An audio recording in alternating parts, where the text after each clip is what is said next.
The wind murmured across the pine-clad hills as the last rays of daylight vanished behind the Mogollon Rim. In the isolated woods of northeastern Arizona, an old pickup truck rattled down a rugged logging road, its headlights cutting through the thickening twilight.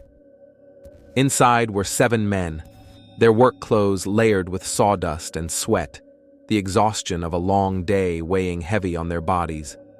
The truck groaned and bounced over the rough ground. The men joked and teased one another, eager to get home. Near the front sat Travis Walton. Just 22, he carried a restless spirit. Lean, dark-haired, and sharp-featured, he looked like someone who was never still.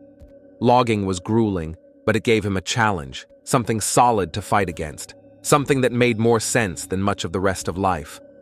Behind the wheel was his friend and employer, Mike Rogers, eyes fixed on the twisting road ahead.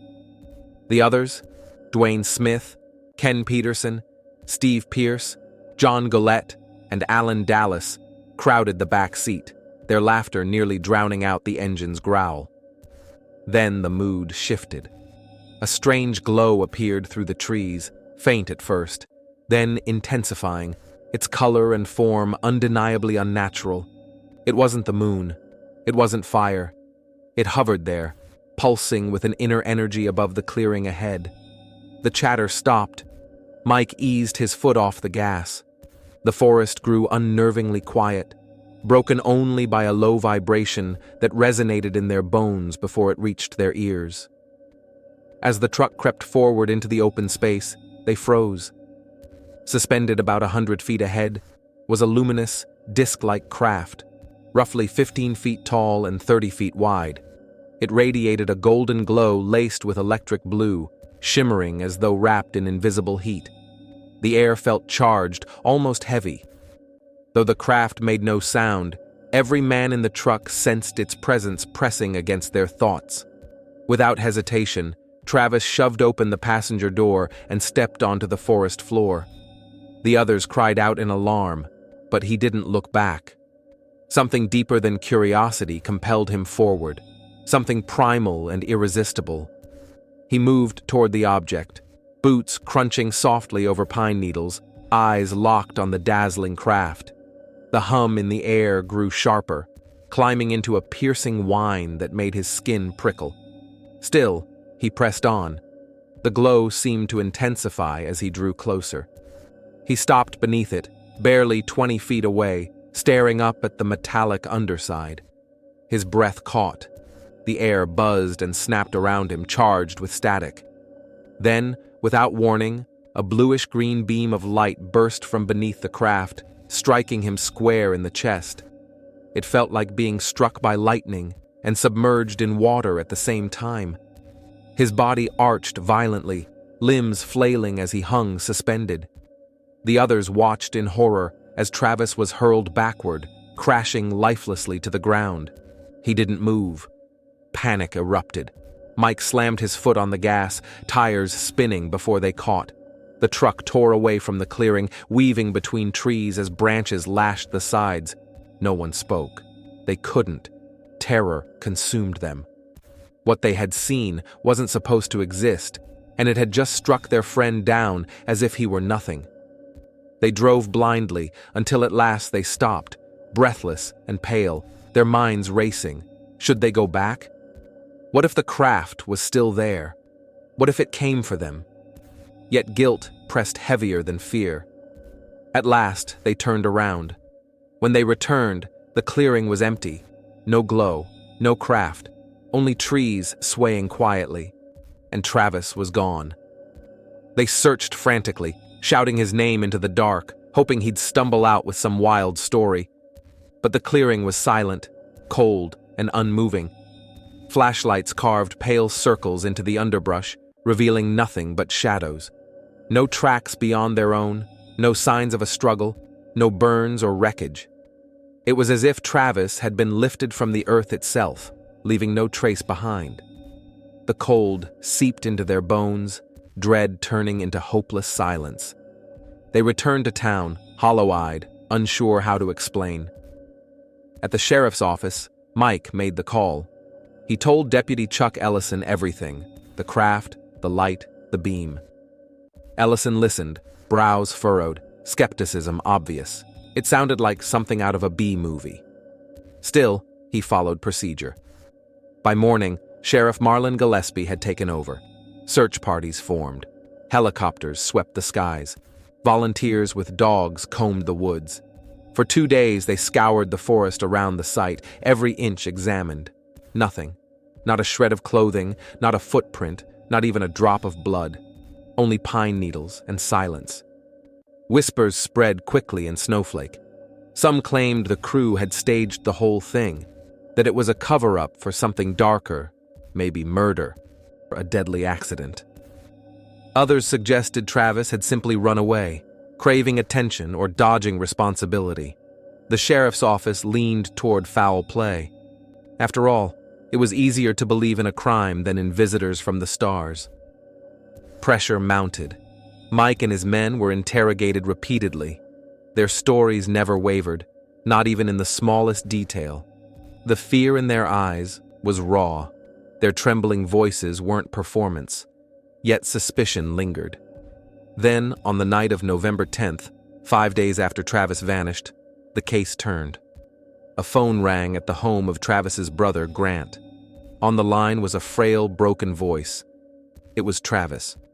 Disoriented, dehydrated, barely able to speak, he said he was at a gas station in Haber, miles from where he'd disappeared. Grant and his family rushed there and found him curled beside a payphone, filthy, trembling, and terrified. He looked like he hadn't slept in days, beard grown, clothes rumpled and dirty. His eyes darted nervously at every sound. When they reached out, he recoiled like someone trapped in a nightmare. Authorities were alerted at once. Reporters swarmed, but Travis was in no state to talk. He seemed stunned, haunted, as if part of him hadn't come back.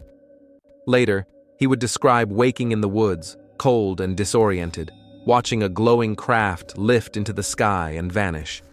At first, few believed him. He was examined medically, both physically and psychologically. The results showed mild dehydration, exhaustion, and a few surface bruises. No drugs, no serious trauma.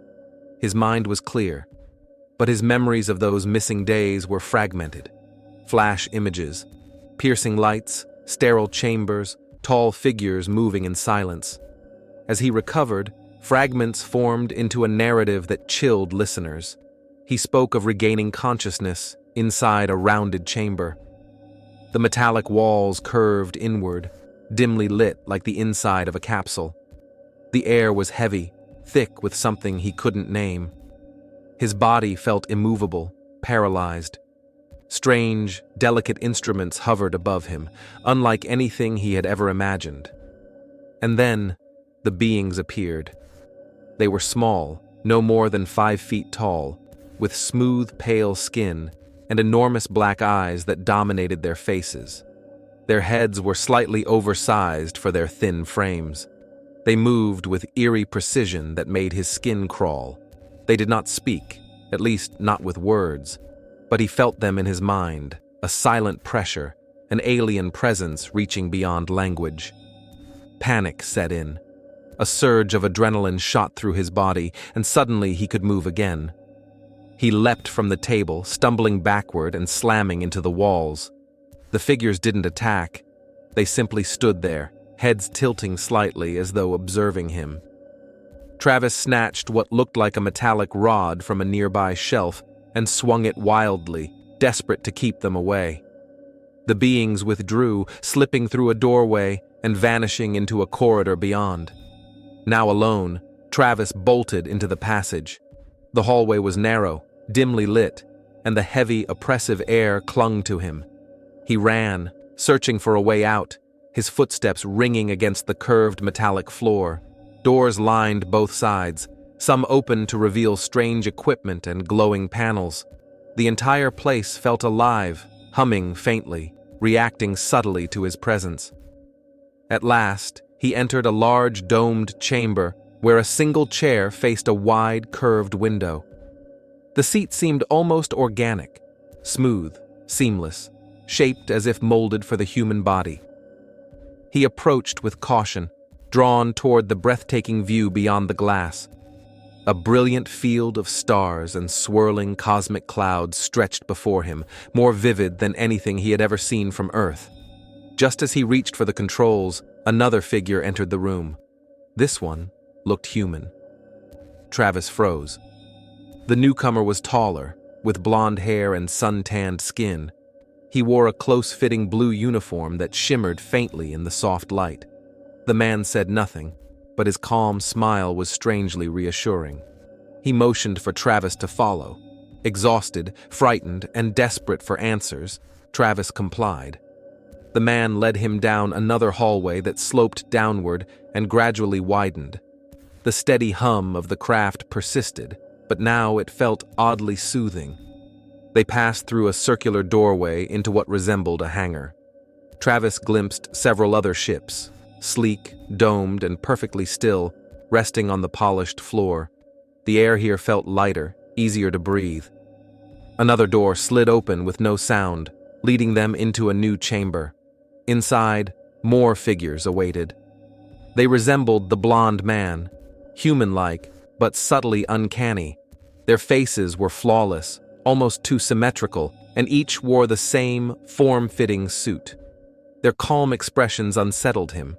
Travis tried to speak, to ask questions, but his throat was too dry, his voice lost. He gestured frantically, panic flashing in his eyes. The blonde man gently guided him toward a table, sleek, glowing faintly along the edges, like a futuristic examination bed. Before Travis could resist, the others helped him lie down. Their movements were coordinated and smooth, not forceful, but giving him no real choice. A mask descended toward his face, a clear oval filled with swirling mist. He struggled weakly, pushing against it, but a strange heaviness overtook him. Darkness closed in from the edges of his vision. The last thing he saw was the ceiling above, glowing softly. The ceiling pulsed with light, like a living thing watching him. When he regained consciousness, he was lying face down on cold, damp earth. Pine needles pressed against his skin. The scent of soil and bark filled his lungs. For a fleeting moment, he thought it had been a dream. But as he pushed himself up, shivering and dazed, he realized he was back in the forest. The sky stretched black above him, speckled with stars. A chill lingered in the air. Then he noticed it. A pale white light, silent and steady, hovering high above. It pulsed once like a heartbeat, then shot skyward with impossible speed, gone in an instant. Travis staggered to his feet, aching and disoriented. He had no idea how long he'd been gone. His throat was raw, his mouth parched, and his mind swirled with fractured images. The beings, the ship, the sense of floating, of being examined. Every sound in the woods made him flinch, terrified they might return. Or worse, that no one would ever believe him. Somehow, he stumbled onto a nearby road. He walked for what seemed like hours, dragging his feet until the faint glow of a gas station appeared in the distance. A payphone stood outside, buzzing beneath a flickering light. Travis staggered toward it, barely conscious, his mind foggy. Only one number surfaced through the haze. He dialed. When his brother's voice came through the receiver, Travis could hardly speak. Words stuck in his dry throat, and tears came before explanations. But the voice was his. He was alive. In that moment, everything shifted. News spread like wildfire. Reporters swarmed Snowflake. Some hailed it as a miracle. Others sneered, calling it a hoax. The police were baffled, the loggers vindicated. But now the world demanded to know what had really happened to Travis Walton. As he recovered, physically and emotionally, investigators pushed for answers. Skeptics attacked every claim. Could he have imagined it all? Could he have hidden in the wilderness for 5 days? But the search had been exhaustive, and Travis bore no signs of prolonged exposure to freezing nights or rough terrain. His beard growth matched the time he'd been gone. No serious injuries, no signs of an accident. only faint marks and the haunted look in his eyes. The real turning point came when the crew faced polygraph tests. Mike Rogers and the others agreed to undergo lie detector exams. Though primitive by today's standards, the tests carried weight at the time. 6 of the 7 men passed, confirming their accounts of a UFO and the beam of light that struck Travis. One test came back inconclusive, not a failure but not a clean pass either. Still, it was enough to shift public perception. If they weren't lying, what had they truly witnessed? Meanwhile, Travis began speaking publicly, piecing together fragments of memory. He admitted he couldn't fully explain it. Parts of his recollection were blurred, distorted by trauma, fear, or perhaps the encounter itself. But one thing never changed: his core story. The light, the paralysis, the strange beings, the overpowering sense of being taken beyond Earth, examined, and returned. He didn't crave attention. If anything, he shrank from it, wary of those who tried to exploit his story. Yet the media storm only grew. To some, he was a hero. To others, a fraud. The incident became one of the most analyzed and debated abduction cases in history, sparking arguments among scientists, UFO researchers, and ordinary people alike. The experience fractured Travis's life in ways headlines couldn't capture. Some in his community defended him. Others whispered doubts. Even close friends kept their distance, unsure of what to believe. He found himself torn between 2 realities, one rooted in small-town logging life, and another tied to mysteries far beyond human comprehension. He tried to return to normal routines, but life never returned to what it had been. Nightmares haunted him. He'd bolt awake, drenched in sweat, certain he was back under the sterile lights of the craft. Sometimes he woke gasping, reaching for a face that wasn't there, an inhuman face with wide black eyes and skin like porcelain. The fear never truly faded. Even under the sun, he felt observed, tethered to something beyond the sky. Yet despite the trauma, Travis never retracted his account. He stood firm. He knew what he had witnessed. He knew what had been done to him. And though he couldn't clarify every detail or silence every critic, he remained steadfast. Not for fame, not for money, but because it was the truth as he had lived it.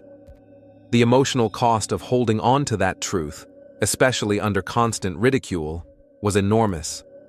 Yet letting it go would have been worse. Over time, he found strength in speaking openly. He began attending conferences to share his account, not to convince anyone, but simply to offer what he remembered. Along the way, he met others who had endured similar experiences, people who, like him, carried invisible scars. In their presence, he discovered a strange kind of peace, a mutual recognition that what had happened to him might not have been unique, and that perhaps humanity was not alone. The years passed, but the questions never ceased. Investigators returned to the forest again and again. They collected soil samples, measured electromagnetic activity, and studied atmospheric changes. Some researchers reported elevated radiation in the very spot where Travis had been struck. Others noticed strange patterns in tree growth radiating outward from the clearing, as though the biology of the forest itself had been altered. Skeptics, however, continued to push back, offering alternate explanations: mass hysteria, shared delusion, or a carefully staged hoax. Yet none of these theories explained the raw fear in the loggers' voices, the lie detector results, or the physical evidence left behind.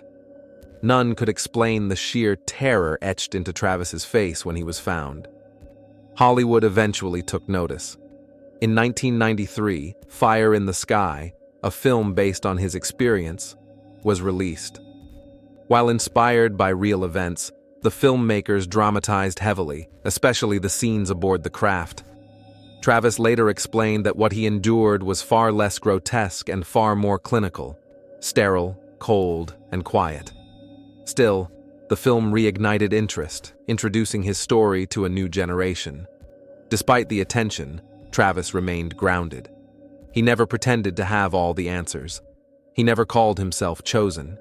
He was simply a man who entered the woods one evening and returned 5 days later, forever changed. His story was never intended to convert skeptics, only to share what had happened beyond that veil of stars, in a place without a name. He often spoke of the silence afterward, not only from the world around him, but from the experience itself. There had been no grand revelation, no booming voices, no cosmic message, only observation, study, and the chilling sense that something out there had noticed and was still watching. As years passed, the memory of that November night never faded. It clung to Travis like a shadow, always near, always just beneath the surface. In the middle of daily life, shopping, driving, chatting with friends, flashes would return. A light too bright, a hum too low, the sensation of space bending around him and then snapping back. People sometimes asked if he wished it had never happened. At times, he admitted yes. Life had been simpler before. He missed when his biggest worry was finishing a logging contract. He missed laughing without the weight of cosmic dread in his eyes. But at other times, he recognized something deeper. Perhaps, just perhaps, he had glimpsed a sliver of something meant to awaken us. Not every memory was terrifying. There was awe, too. The stars beyond that ship's window, so breathtaking no photograph could capture them.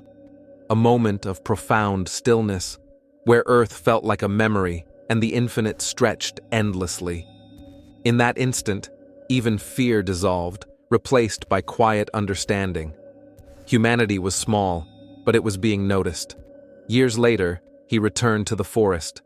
He walked into the clearing alone, air thick with pine and memory. The trees had grown taller, but the place still carried a strange presence. He stood in silence, listening, not for sound, but for the feeling. That charge in the chest, that shift in weight, the signal of something beyond. It wasn't there anymore.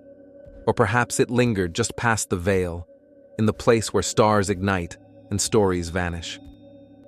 Travis often reflected on how that night reshaped his view of the universe and of himself.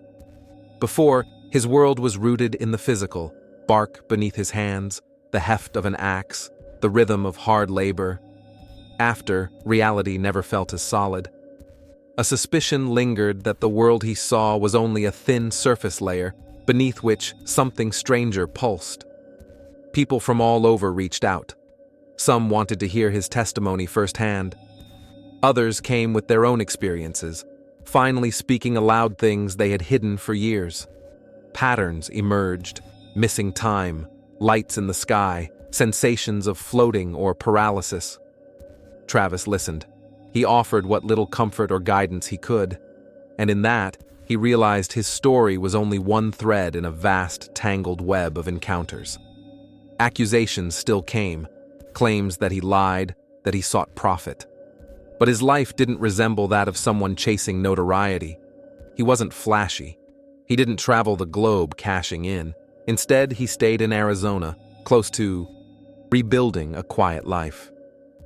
He kept working. He stayed near loved ones, and he kept sharing his story, not out of need, but because others needed to hear it. In the years that followed, mainstream science remained largely silent. Ufology grew, but traditional institutions hesitated to engage. Still, Travis's case became one of the most thoroughly studied in abduction history. It filled books, inspired conferences, and sparked endless debate. And every retelling carried the same sobering conclusion. Something happened in those woods, something that altered a man forever. Late at night, Travis would lie awake, his mind drifting back to the ship, the sterile rooms, the droning silence, the dark eyes that watched without blinking. He tried to make sense of it, to decipher what those beings had wanted. Was he chosen at random? Was it an accident, a study, or something beyond comprehension? No answers ever came. Only the memory of silent stares and the crushing weight of powerlessness.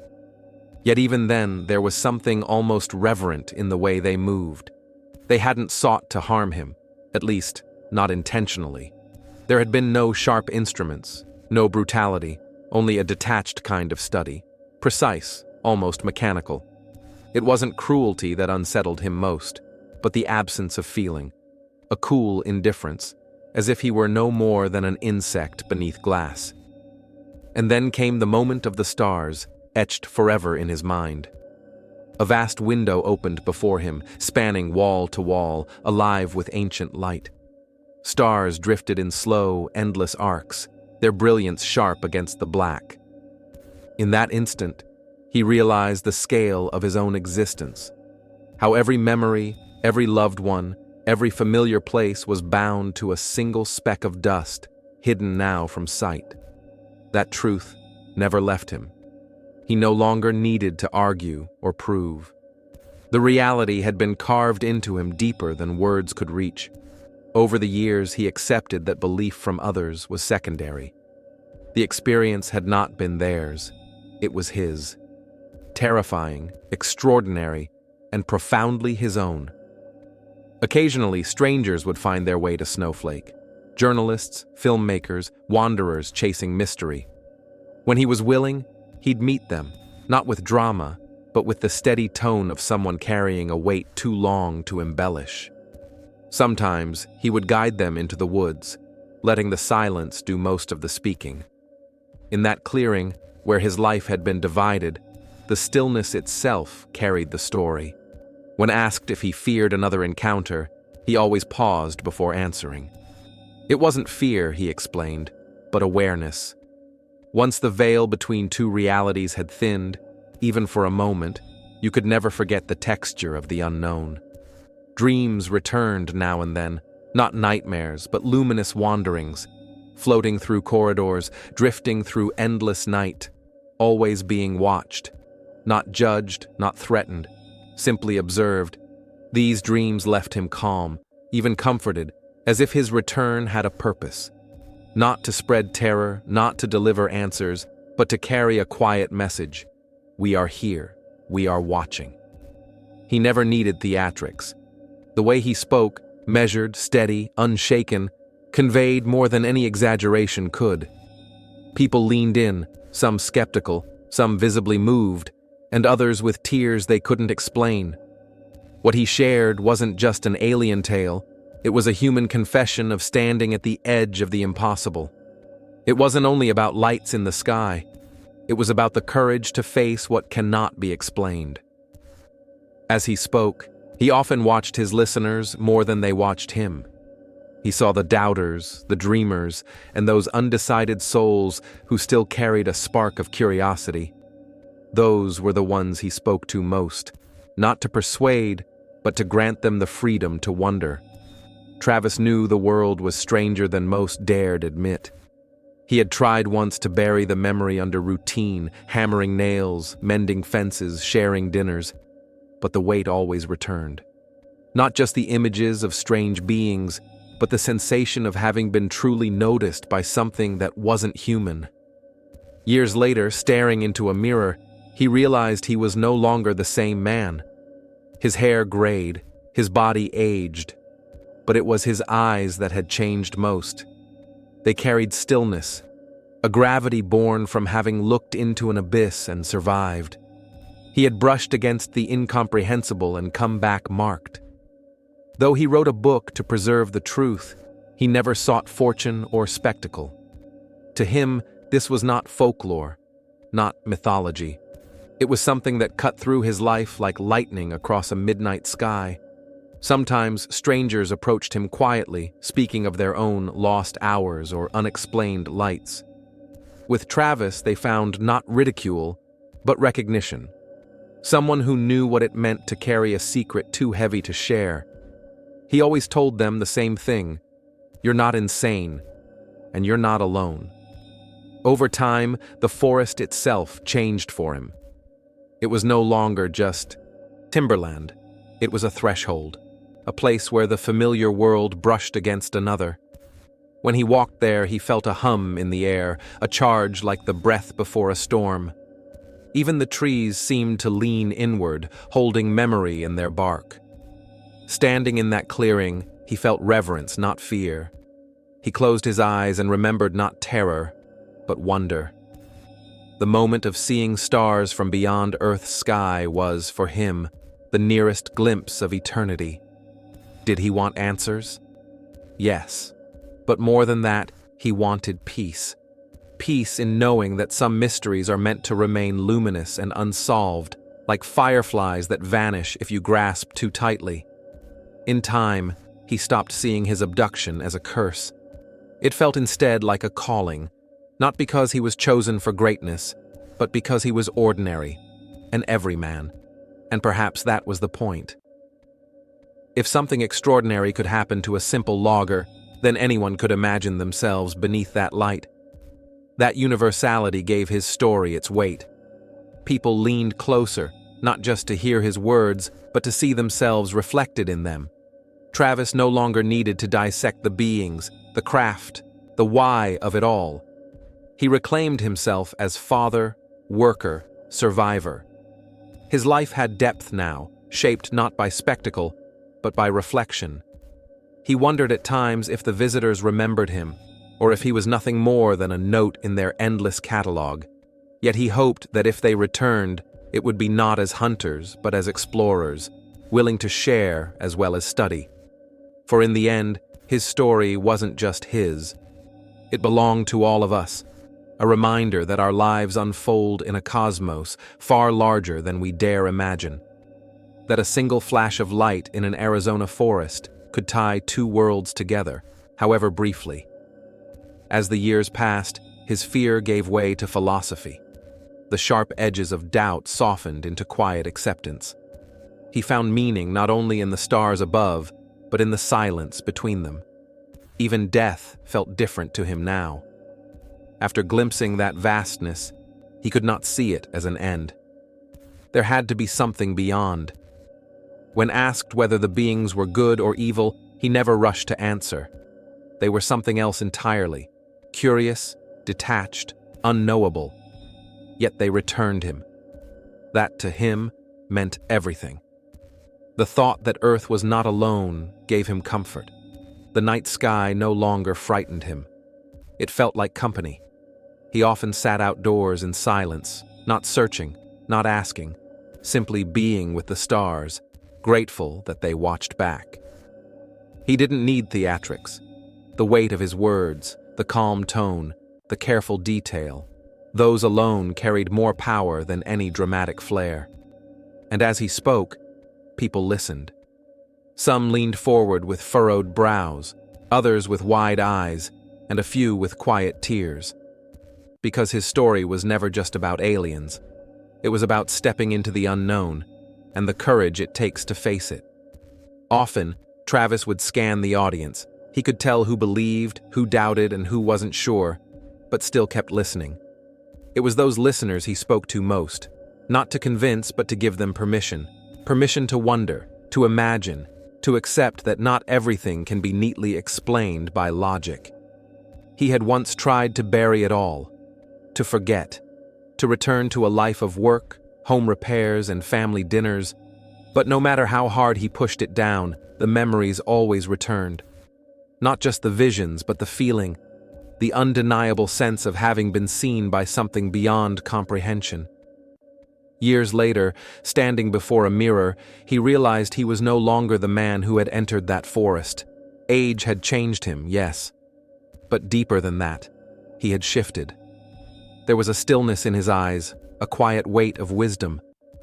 He had stood on the edge of the unknowable and returned, bruised, yes, but with a soul made deeper. He never exploited the story. Yes, he wrote a book to set the record straight. But beyond that, he avoided turning trauma into spectacle. This wasn't fiction. It wasn't myth. It was something real, a comet of truth that had torn through the night sky of his life. Sometimes strangers approached him, hesitant, cautious, glancing over their shoulders before whispering their own stories, lights, figures, missing hours. And in Travis, they found not a skeptic, not a mocker, but someone who understood, someone who knew the lonely weight of carrying the impossible. To them, he would always say the same thing. You're not crazy, and you're not alone. The forest itself had changed for him. No longer just a workplace, it became sacred ground. Not because of what happened, but because of what it represented. The threshold between worlds, the thin membrane between the known and the unknowable. When he returned, he often stood in the clearing. Decades later, the atmosphere still carried a subtle charge, like static before a storm. The trees seemed to lean inward, as though even the forest remembered.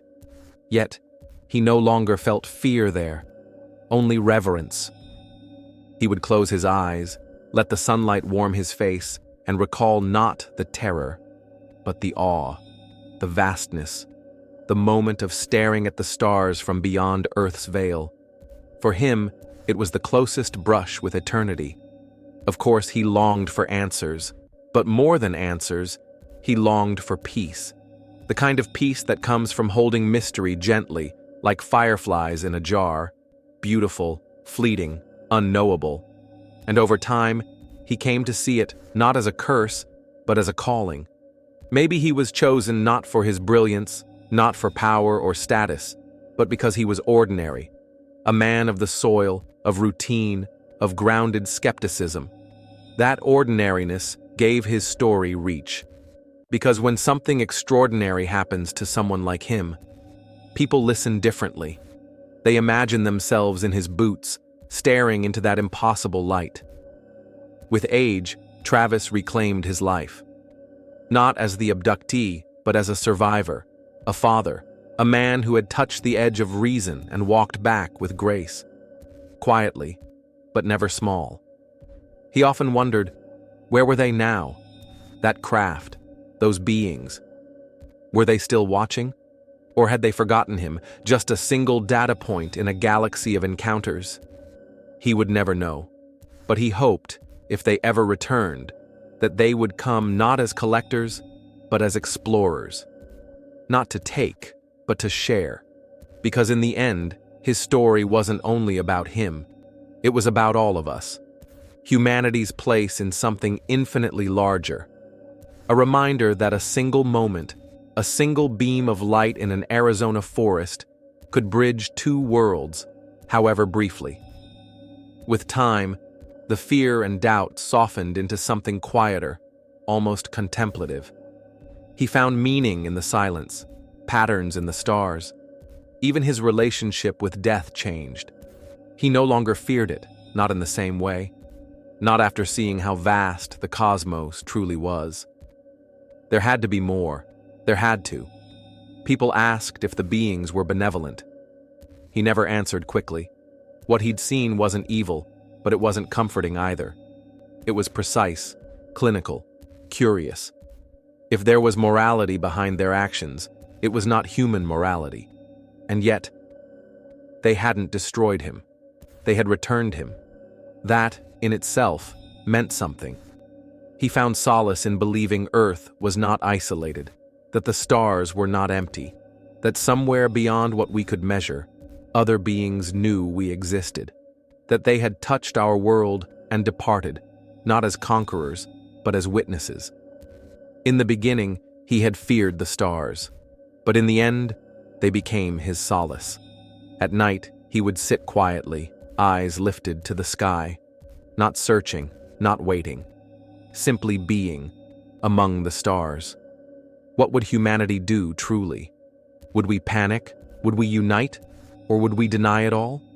Would we reach out with trembling hands? Or build walls out of fear? These were the questions that troubled him most, not because he feared them, but because he feared us, our impulses, our pride, our need to meet the unknown with suspicion. He hoped deeply that if the day ever came, there would be steady voices, quiet, calm voices, people who had walked the edge already, who had stared into the impossible and survived. Voices that could help steady the storm instead of feeding it. That's why he spoke. That's why he gave the interviews, attended the conferences, answered questions he sometimes wished he could avoid, not out of vanity, but out of duty. If his story could prepare even one soul to face the unknown with less fear and more openness, then every awkward conversation, every restless night, was worth it.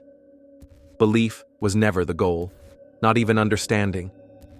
What mattered was openness, the willingness to hold space for what we cannot yet explain, to live inside questions instead of racing to answers, to accept that the universe will never fit neatly within human expectations. And so, he stopped needing validation. The truth was truth. It required no permission to exist. Still, there were nights when he would lie awake, eyes drifting toward the stars, past the moonlight, and into the velvet dark. He imagined the craft again, silent, weightless, its lights pulsing like a heartbeat in the void. At times, he could almost feel it, like a distant hum, a memory etched into the fabric of his being. Perhaps it was only the quiet that brought it back. Or perhaps, somewhere in that quiet, something remembered him too. He longed not to return, but to remember more. The missing hours haunted him, pages torn from a book he could never rewrite. He remembered fragments, a ceiling without shadows, movement without touch, light without source.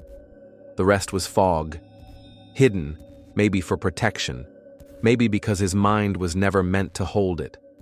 But even fragments were enough to remind him that what happened was real, enough to prove that beneath the thin skin of ordinary life, something vast was waiting, watching. He often thought about how fragile reality was, how quickly it could unravel. One moment, you're walking through a clearing the next, you're bathed in alien light, staring into eyes that are not human. And suddenly, everything ordinary becomes extraordinary. A leaf carried by the wind, the crunch of gravel beneath your steps, heat shimmering on an empty road. Every detail began to feel alive with hidden meaning. If such a profound mystery could exist just beyond the edges of perception, then maybe everything held more depth than he had ever realized. Wonder was always there, just waiting at the edges of attention. Life after the incident wasn't easy, but it was sharper, awake. He listened differently now, not just to people, but to silence, to the unseen weight of a moment. The mystery had become sacred, a reminder of how small we were, and how beautiful that smallness could be when placed against the infinite. Sometimes, in the stillness of night, he felt it again. A presence, not threatening, not watching, simply there. Something you could never capture with a camera. Something that slipped away the moment you tried to hold it. And yet, you could feel it, in the hairs rising on your arms, in the hush of the forest, in the pause of the night itself. Others had surely felt it too, though they dismissed it. A breeze, a trick of the mind, a ripple of memory, but not him. He knew better. He had lived too long with the impossible to ignore it anymore. When the world whispered, he listened, and what it whispered was simple. There is more than the roads we drive, more than the headlines we chase, more than the eyes can see or the hands can hold. A living cosmos, brushing against us in fleeting, trembling touches. And he was not marked as prey, but as witness. That was the weight he carried, not fame, not proof, not answers, simply the burden of holding space for what cannot yet be explained. A quiet testimony to the reality of the beyond. And so people came to him, in whispers, in letters, at the corners of conferences, ordinary people, teachers, farmers, nurses, truck drivers, hesitant, nervous, afraid to speak, until they heard his story. Then at last, they found the courage. When they spoke, he listened, not to interpret, not to declare truth, just to witness, because sometimes being believed was the first step toward healing. He never claimed to know what their stories meant, but he could look into their eyes and say, with quiet certainty, "You're not alone." And for many, that was enough. He saw the same thread running through their voices, awe mixed with fear, doubt tangled with reverence, and he understood because he carried that same weight. That became his gift. Not knowledge, but empathy, a bridge between worlds, one foot in the ordinary, the other in the extraordinary. He never asked to lead, never wanted followers. But his willingness to keep speaking gave others room to breathe. He showed up again and again, in documentaries, at conferences, on late-night radio. Not as a prophet, but as a reminder. The unknown is not always to be feared. Sometimes, it is simply to be met with humility. And each time, he returned to that clearing in the woods, to that beam of light, to that impossible moment when the world he thought he knew unraveled. He relived it not as performance, but as duty. Each telling, a small flame in the darkness, inviting others to step forward and whisper, "I've seen something too." And when the memories returned in quiet hours, what lingered was not the terror, but the awe. The truth that the universe was deeper, wider, older than we could comprehend. That humanity was not the center, not the peak, only a thread in a far greater design. In the still hours of night, he sometimes wondered if those beings ever thought of him again, whether their gaze still lingered from somewhere far beyond, not as hunters, but as keepers of a fragile seed they had once touched. He pictured them less as conquerors and more as voyagers, as scientists of the soul, entities whose grasp of existence was so vast that human comprehension could only skim its surface. They had spoken no words, yet their silence was full. What reached him was not cruelty, not kindness either, but something colder, an almost reverent detachment, the kind one feels when looking at a creature so delicate it can only be observed, never held. That eerie neutrality echoed louder in him than violence ever could. He came to accept that he had been drawn into something beyond human motives, beyond morality, beyond even language itself. And still, it altered him. The earth beneath his boots, the sky overhead, the people in his life, each became more vivid, more sacred. Once you glimpse the infinite, every small thing gleams with quiet holiness. Each breath, each leaf, each passing face felt charged with meaning. Even when the weight of unanswered questions pressed down, even when restless nights dragged him into memories he hadn't invited, he found refuge in the simple acts. Splitting logs, walking the forest trails, watching stars pierce the dusk. These rituals anchored him. They reminded him that, though the universe may teem with civilizations beyond counting, there was still wonder in the fragile state of being human, in feeling, remembering, grieving, and loving. Often, he'd lie in the grass, eyes following the slow bloom of twilight, the blue dissolving into velvet dark. Stars would flicker awake one by one, steady and silent. He would think of the distance their light had crossed to meet his eyes, and somewhere in that immeasurable gulf, he felt sure their home existed, whether a world, a vessel, or some dimension untouched by maps. The thought no longer unsettled him. Instead, it gave him belonging, as if he were part of a cosmic story too large to contain. He imagined civilizations as old as starlight, minds that spoke in tones of color and rhythm, beings that drifted through dimensions as easily as ripples across water. Explaining it was unnecessary. The experience itself was the answer. Perhaps that was the lesson all along. Not machines, not messages, not proof, but the call to wonder. To loosen the grip on certainty, to walk softly into the unknown with reverence instead of fear. That was the gift the encounter had left him. Not data, but perspective. It widened his sense of what life could be, of what humanity might become. Beneath the stars, listening to the quiet song of the night wind, he felt sure of only one truth. The journey was unfinished, for him and for the world. That night in 1975 was not an ending. It was a threshold. Since then, technology had leapt forward. The internet tied minds across continents. Satellites drew maps of every shadow of the earth. And yet the mystery remained untouched. We stood still at the shoreline of the cosmic ocean, our feet barely wet, blind to the depths beyond. He watched as society's curiosity about the skies grew louder. Reports multiplied, voices once silenced began to speak, and governments admitted what many had whispered for decades, that something unexplainable was up there. It brought a measure of vindication, but also humility. Knowing was not the same as understanding, and true understanding was still far away. The phenomenon resisted capture, slipping through definition like smoke between fingers. Maybe that was its very purpose, to teach us another way of seeing, one built on awareness rather than proof, on patience rather than certainty. In interviews, he often avoided the technical details, the sensational headlines. What mattered was the inner shift, the transformation of how he perceived life, love, and dreams. That change was the real encounter, and it stayed with him far longer than 5 days. He was no longer the man who vanished into those woods. The young logger, who had once lived by steady routines, had inhabited a small, defined world.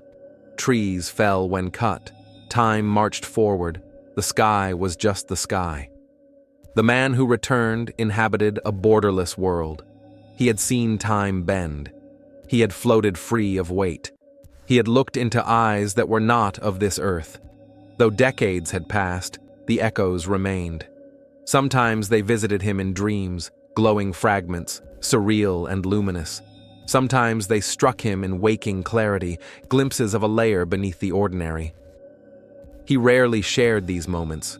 Words were too clumsy for them. They lived instead in sensations, impressions, vibrations, like the memory of a powerful song. The encounter had altered him at the deepest level, as though something ancient had brushed his soul. When asked if he would choose the same fate again, knowing the ridicule, the confusion, the scars, it was never a simple answer. It had cost him much, but it had also shown him the infinite. Once that door had been opened, there was no return. He sometimes pictured the other version of his life, the one untouched by that light in the woods. A simple night home, tired but safe, laughing with his friends in the truck, settling into an ordinary life of work, family, and routine. That man would have lived quietly, but asleep to the vastness. And though the years since had brought storms, doubt, and noise, he did not regret awakening. To have touched mystery itself, however briefly, was worth the turbulence. Belief or disbelief from others mattered little now. That was their path. His was carved by the unknown. The truth required no witness. It pulsed in his bones, in the hush of the woods, in the silver light of stars. Some nights, he thought he saw one shine brighter, as if answering him in silence. He no longer craved proof. The stars themselves were enough. He often pictured the world they came from, a place of impossible shapes and radiant colors, where thought traveled faster than speech, where meaning seeped directly into the spirit. He wondered if their realm was silent as the void or alive with symphonies beyond human ears. He did not see them as gods, only as others, older, wiser perhaps, but curious, just as we are. He believed their visits were not acts of conquest, but of study, patient observation of a species still finding its way. And sometimes he let himself hope that one of them still remembered him, not merely as a specimen, but as a person. The man they had taken, examined, and, for reasons unknown, returned. Maybe they had seen the pain he endured, the confusion, the healing, and maybe in their own way they'd felt something too. Connection. No matter how far apart the stars might be, or how different our worlds, there was something universal in the act of reaching out and being reached for. That reaching, he thought, might be the beginning of something greater, a quiet revolution, not in politics or power, but in perception. One by one, people around the world were starting to open their eyes, lift their heads, and wonder what else might be true, what else might be out there, and what might already be here. The forests still whispered, the skies still shimmered with unseen paths. And though the world spun on, busy and distracted, there were always those who stopped, listened, and looked up, drawn not by fear, but by longing. He felt kinship with those people, the ones who didn't laugh at the mystery, who didn't need proof to feel the pull, who sensed in their bones that something ancient was stirring, something that had watched Earth turn for eons, waiting for the right moment to be seen, not revealed, just noticed. He didn't believe in full disclosure, in the dramatic unraveling of truth. He believed in slow awakenings, in stories passed around fires, in quiet realizations during sleepless nights, in the patient unfolding of awareness over generations. The truth, he felt, would not come in a burst of light or a landing on the White House lawn. It would come in dreams, in questions, in the soft hum of intuition that told us we are not alone and never have been. He carried that understanding gently, not as a burden, but as a gift, a lens through which to view the world, colored not by fear, but by wonder. It changed how we moved through life, how he spoke to strangers, how he treated the earth beneath his feet, how he appreciated every moment of stillness. Because once you've seen the impossible, everything ordinary becomes extraordinary. He no longer rushed. He paid attention to the rustle of wind through pine needles, the flicker of deer at the edge of the trees, the way clouds painted the sky in slow, thoughtful strokes. These were the textures of the human experience, and he cherished them all the more for knowing how fragile, how fleeting they truly were. And he knew, too, that he wasn't the only one carrying such a lens. All over the world were others, quiet, thoughtful people who had been touched by something beyond explanation. Some had seen ships, others had heard voices and dreams. Others still had only felt the presence of something vast and loving just beyond the veil of understanding.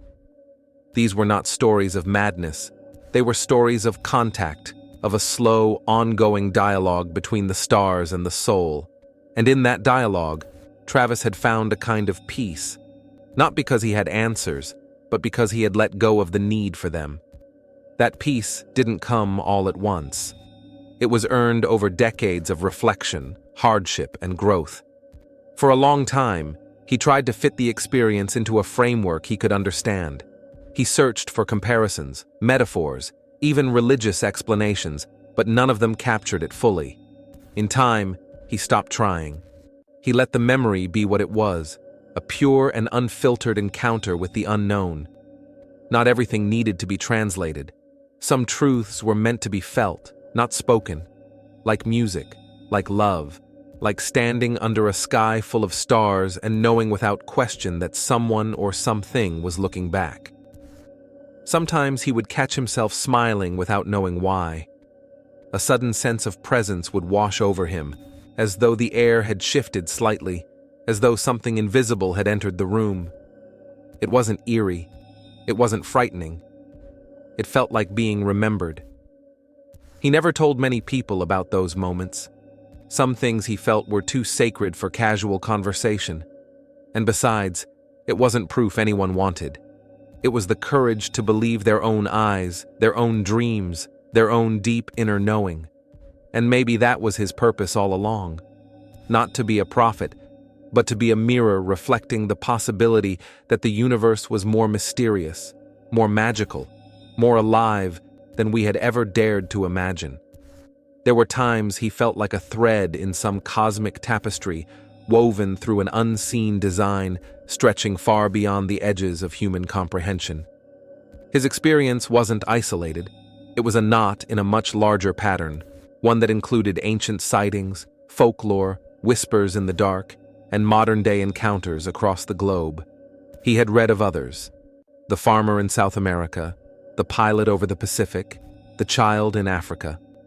All different, all describing different crafts, different beings, yet all touched by the same undeniable truth.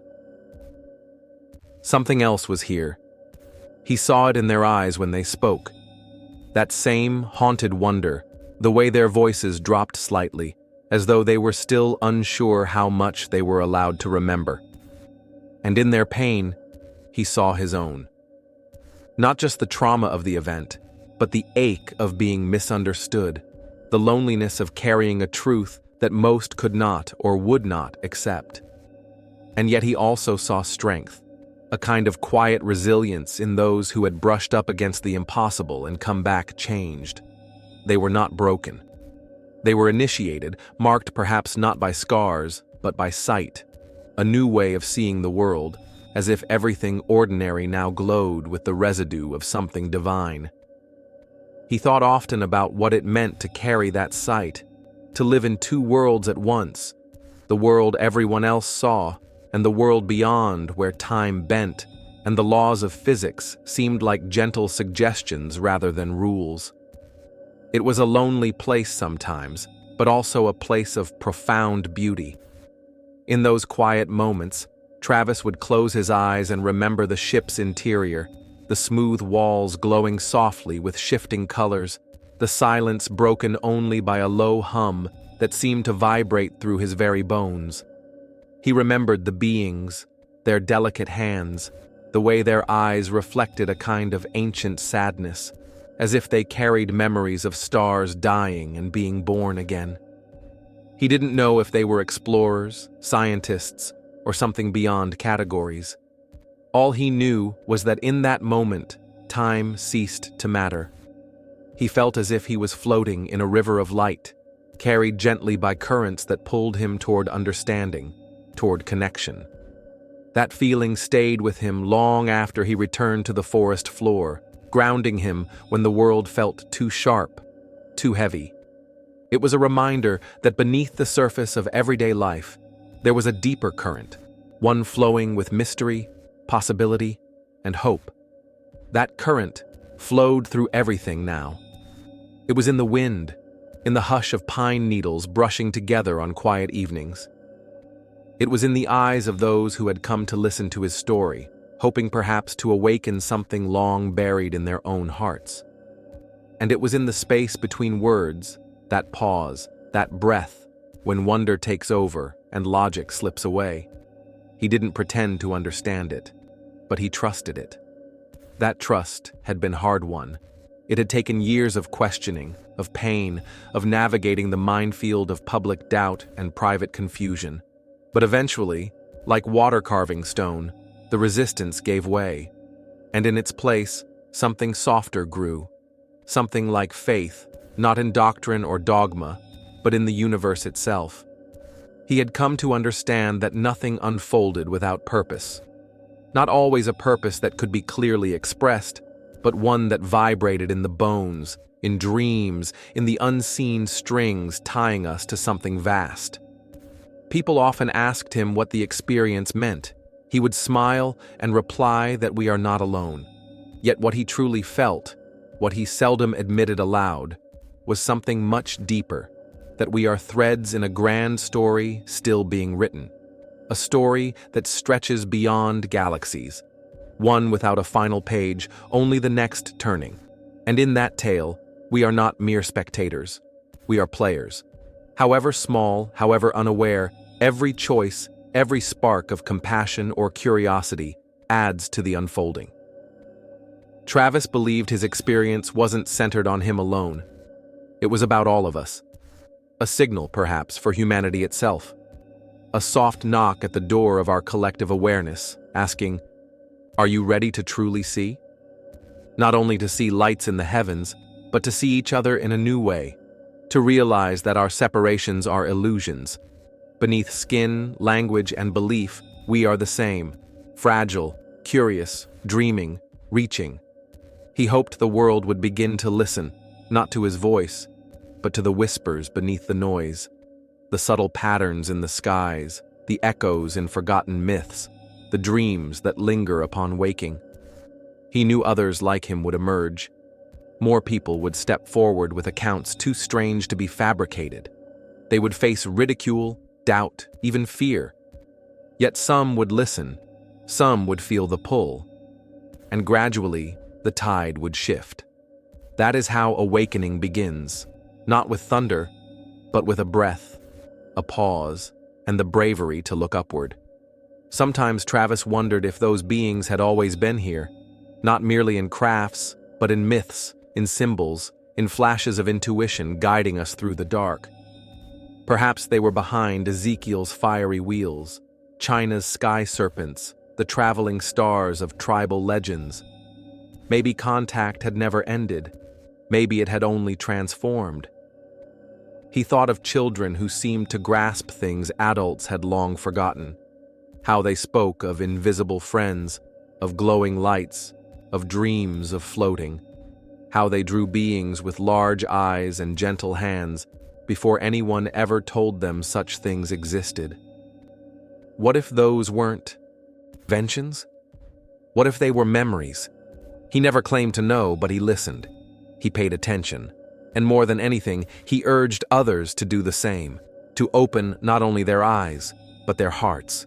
Because truth wasn't only what could be seen, it was also what we dared to believe possible. And he had realized this was the greatest mystery of all. Reality was not fixed. It bent with belief. Belief was a kind of permission, a door opening inward before it could ever open outward. The universe was not waiting to prove itself. It was waiting for us to be ready. Ready to see with fresh vision, ready to meet the unknown, not with fear, but with reverence.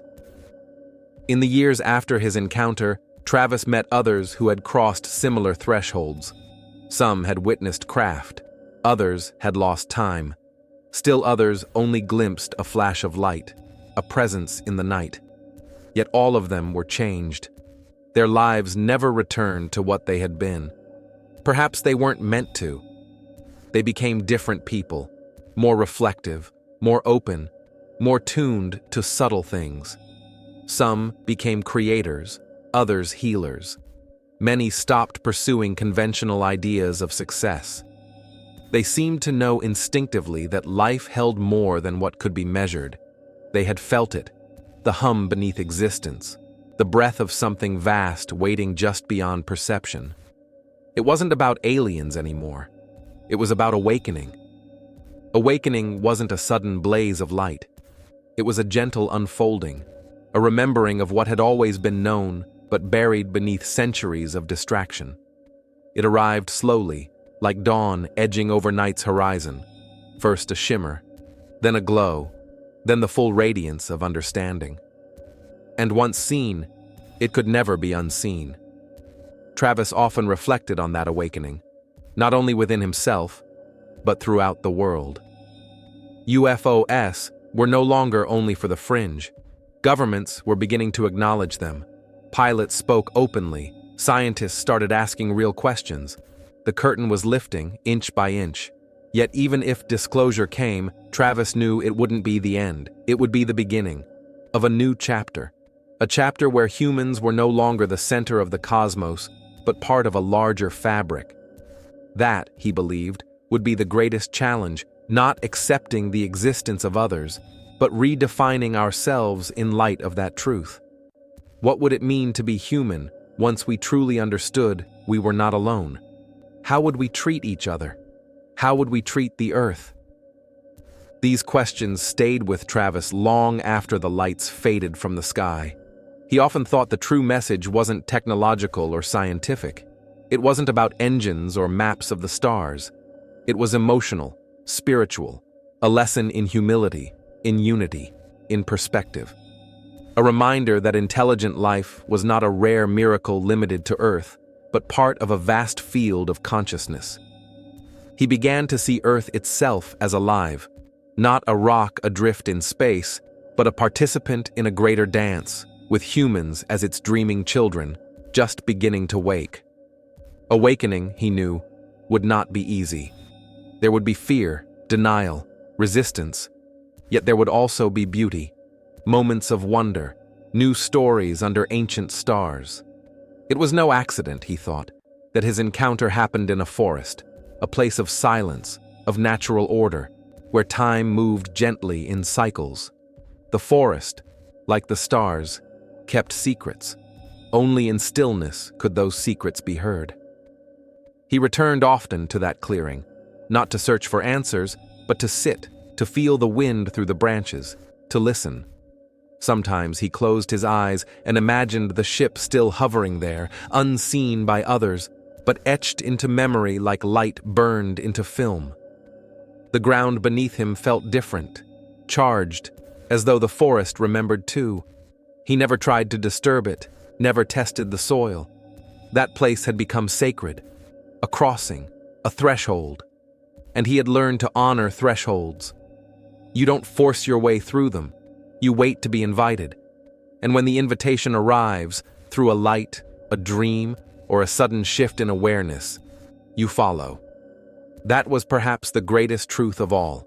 We are not in command of contact. We are being invited into it, slowly, gently, like a child wading into deeper water, step by step, until ready to swim in the vastness. And maybe we are not alone in that journey. Perhaps the beings, whoever they are also learning, observing, waiting. Not as gods, not as conquerors, but as fellow travelers. Maybe they too seek connection, understanding, growth. Perhaps contact was never invasion but reflection. Two forms of awareness stretching across the void to recognize themselves in one another. This thought soothed Travis. His fear faded.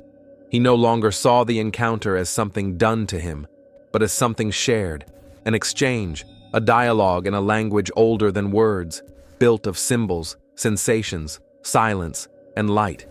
He offered his story as part of that dialogue, not for fame, not for pity, but because stories carry power. They prepare us. They awaken us. They stir ancient memory within our bones. A reminder that this world is not all there is, and that something extraordinary waits just beyond the veil. And sometimes, when the world grows quiet, that veil thins. Travis came to believe the veil wasn't some distant wall in the sky, but something nearer, woven between thoughts, fluttering in dreams, vibrating at the edge of awareness. Always there, waiting for stillness to be seen.